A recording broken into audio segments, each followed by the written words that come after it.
भगवान श्री कृष्ण सनातन धर्म के सबसे प्रिय, मधुर और लीला पुरुषोत्तम अवतारों में से एक हैं।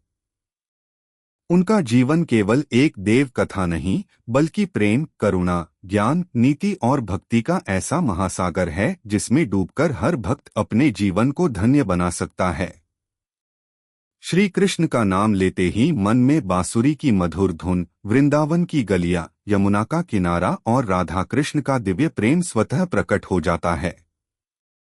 हे प्रभु श्री कृष्ण, आप जगत के पालनहार हैं, धर्म के रक्षक हैं और अधर्म का नाश करने वाले हैं। आपने धरती पर जन्म लेकर मानवता को प्रेम, कर्तव्य और सच्चे मार्ग का पाठ पढ़ाया।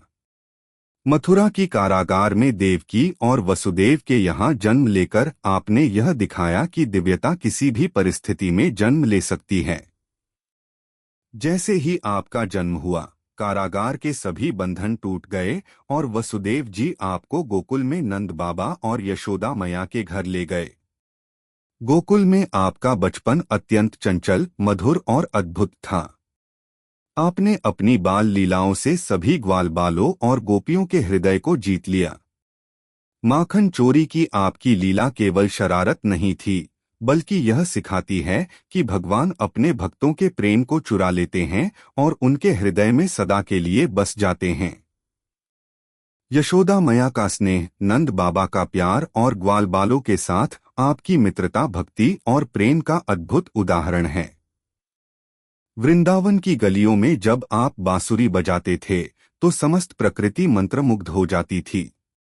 पेड़ पौधे, पशु पक्षी, गोप गोपियां सब आपकी मधुर धुन में खो जाते थे।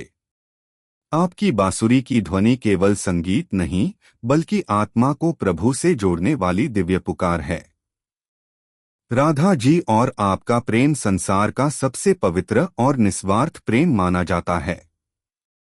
यह प्रेम भक्ति का सर्वोच्च रूप है, जहां भक्त और भगवान के बीच कोई भेद नहीं रहता।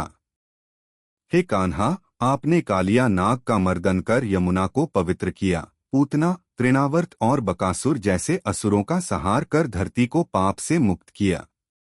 आपने गोवर्धन पर्वत उठाकर इंद्र के अहंकार को तोड़ा और यह संदेश दिया कि सच्ची भक्ति में अहंकार का कोई स्थान नहीं होता। जब जब भक्तों पर संकट आया, आपने अपने दिव्य रूप से उनकी रक्षा की। आप केवल वृंदावन के कान्हा ही नहीं, बल्कि द्वारका के राजा। ऐसी वीडियो को देखने के लिए लाइक एंड सब्सक्राइब करें प्लीज।